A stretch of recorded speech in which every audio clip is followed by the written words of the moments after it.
And that is the question.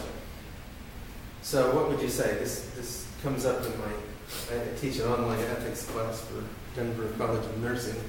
So I used to teach it before this. But does God will something because it is good, or something good because God wills it?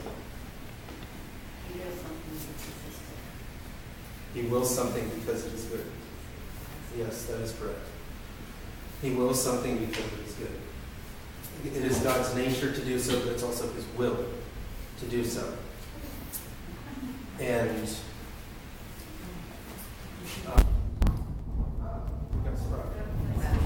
so, but it's strange that all the other lights are still on.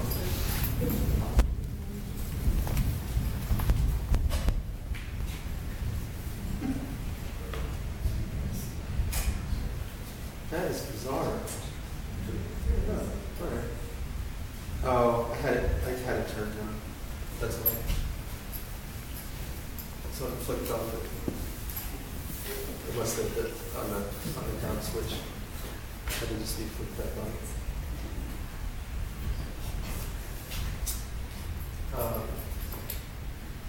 Is it on? Mm-hmm. Okay. So anyway, now that we're back to, sorry, I had the lights dimmed and I forgot how to dim turn them on. So now we have at least one light there.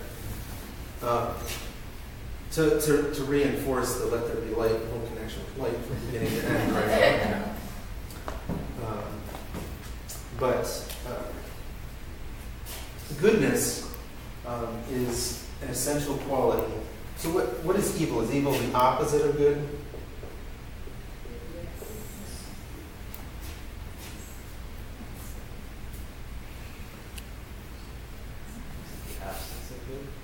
The absence of good.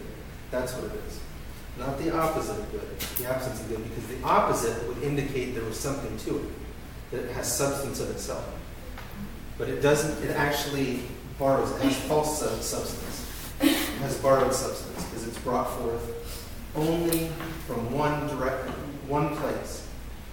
And so where does evil come from? Now, just before you answer, I will distinguish between two types. Sometimes we call, rocks falling on a car, we might call it evil, right? But it's tragedy, but it's not evil. But we might refer to it as an evil. But we're not talking about ontologically, right? It's an unfortunate thing, but it's not ontologically. So where does evil, real evil, come from? There's only one place it can come from. Good exists already, right? God created and He saw that it was good. But evil must be brought from non-existence into being from where? Not from the Creator. From Satan. From Satan and from us too. Every person with a will. And that's where we get into sin. When we talk about sin, ultimately, we're talking about things that didn't exist, bad things that did not exist, that are brought forth into existence by the will. So they don't have substance because only the things that God created have substance, right? They have pseudo-substance. And so evil is definitely the absence of good, as Ilya said, and that's a very important thing.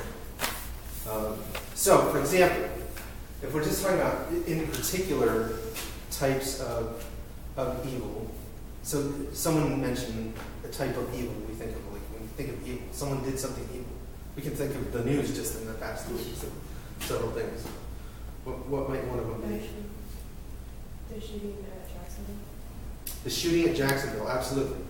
Right. And so what was the essence of that shooting? Like, we found out that the shooter lost a video game and got really mad and decided to shoot people. So where does that come from?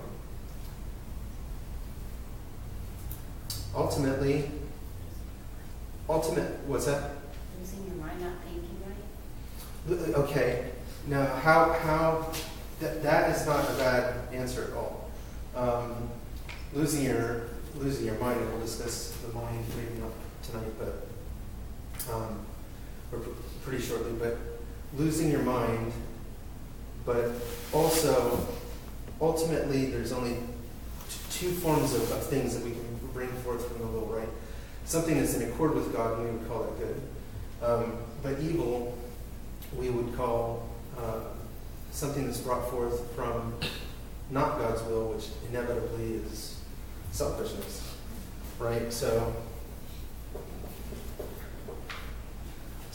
I should say also evils must be brought forth from a rational will, right? Because if a dog comes and bites me in the leg, I'll assume it's protecting its territory. I'm not going to call it evil, right? It comes from a rational will, which only humans and angels have, right? Besides God. God himself, he has an eternal will. And that's one of the differences. But we have a rational will. And so evil comes forth from the rational will of one who is ultimately selfishness and indulgence. Good, by its nature, is selfless, right? And so we see that in where God the Father doesn't glorify himself, right? It's God the Son who glorifies God the Father. God the Father glorifies Christ, because and the Holy Spirit doesn't glorify himself. It's the Father or Son who does so, etc. So we see that selflessness within the Trinity itself.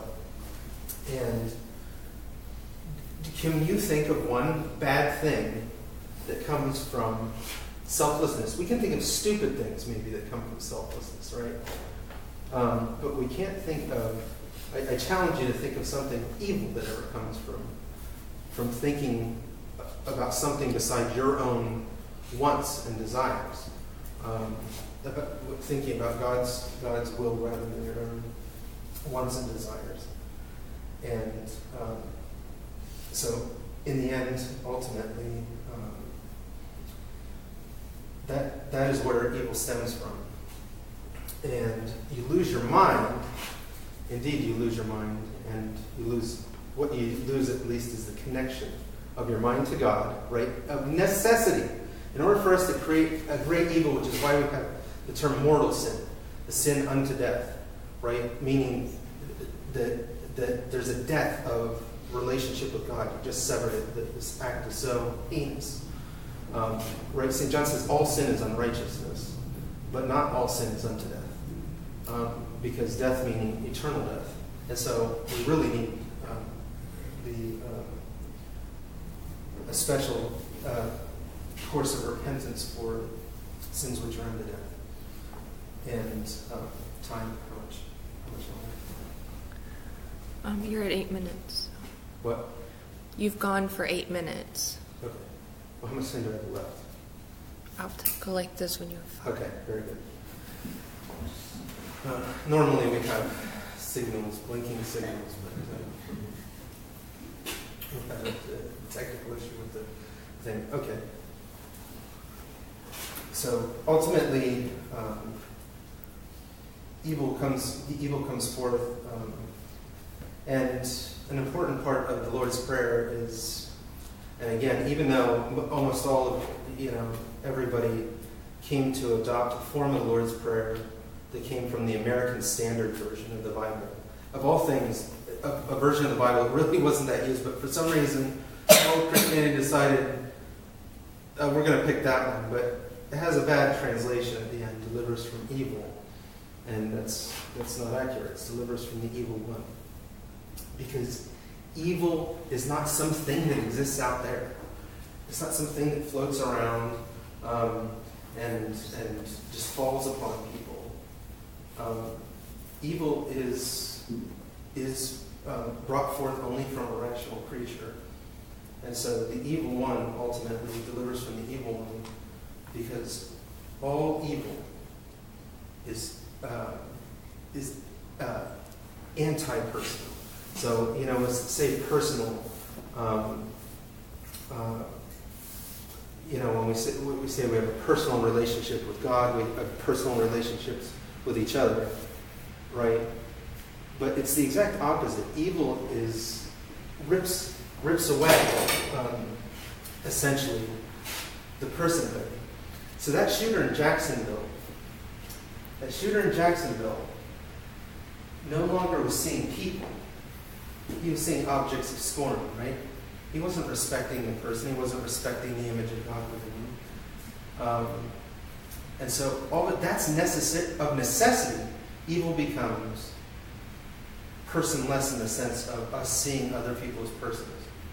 All of a sudden, we become the only self that matters. Now, for it to go so far as being a shooter, is, and in almost all these cases, it's godlessness. I mean, the one guy, a few months back, and they're like, oh, see, he went, he went to a church, was part of a church dance group. Well, it turned out that the kid was atheist. I mean, so the fact that he attended a dance group didn't mean anything. And but ultimately, it's godlessness, because if we sever a relationship with God, there is no possibility of us being able to ultimately do good, at least not for goodness sake, right? So be good for goodness sake. There's not too many thematized cartoons or anything else that has that theme anymore, right? Everything's themed on sort of satisfying your own desires and doing what you want, and feelings, right? Feelings. So, and by feelings, I mean emotion, right? Not intuition. It's important for us to follow intuition, but feelings mean emotion. If we're making decisions based on feelings, we are making totally, usually wrong decisions. If we make a right decision on that, it's by accident. Because we're given a mind, and that's why we can't lose it. And so losing the connection, I wasn't exactly going to talk about that, but we can talk about the soul as having, the fathers often spoke of the soul as having three faculties. And the highest one is the nous, or the mind, also known as the logistikon. You notice the word logos at the beginning, like Christ is the logos, the word. That's the aspect of the soul which connects with God on the highest. Well, all of a sudden, if here's God, and there's a relationship here, and we sever that relationship between the soul and God, and then, worse yet, we sever the relationship of the rest of the soul with the mind, and the other parts of the soul are called passive aspects. One being the animal appetite aspect of the soul, and the other one being called the insensitive. So that's where we get our emotions, right? We get all worked up and get all upset about things. It's coming from one of those two aspects. If all of a sudden this guy isn't in charge, level-headed, we have the term level-headed, level-minded is what I mean. If all of a sudden there's a severance of these other aspects of the soul, which are more, we call animalistic, right? It's that upper part, that mind, the nous, that actually separates us from the animals, which is why I cannot go bite someone in the leg like a dog can, right? And it's why I don't go bite someone in the leg like a dog would. Because we have a mind. And ultimately, that is what we are created to be, is a whole person, united body and soul in communion with God, and none of this. And so a lot of the purpose of Orthodoxy is to get rid of all those barriers, to get all of this working correctly, for this to be in communion properly, operating with our body, and for it to be properly in communion with God. And in this way, so when we say we are Orthodox, ultimately we are saying that we are voluntarily engaging the glory of God rightly, and through worship and prayer and sacraments. to make all this go healthy. And for us to be whole persons. Discuss amartia, meaning not complete. God wants us to be complete. Let's get rid of that part. And for us to be artios, complete. And that's ultimately what orthodoxy means. And so next time we're going to go in quite a bit different of a direction. But it was important for us to start out with these essentials. And I'll just finish with one more thing. That ultimately the difference between God and everything else is God had no beginning. Right? Father, Son, and Holy Spirit were before all time. Everything else, including the angels, had a beginning in time. And that's important for our relationship with it. So that's quite different from most other religions. From Hinduism, right? The gods of Hinduism and us just sort of tumble backwards on it, like the turtle.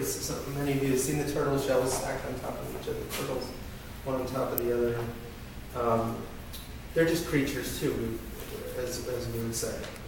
The Mormons, the same thing.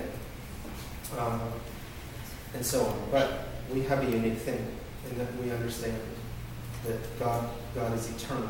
He's not part of our system. He became part of our system voluntarily to save it, but and to engage his creature. But he's wholly other, and so that is going to be a really important thing to keep in mind for future stuff, because some of the stuff that's coming up in the next two classes will probably blow your mind. But I don't want to scare you away, so in any case, it's good for us to all be here, and God bless you. Until next time.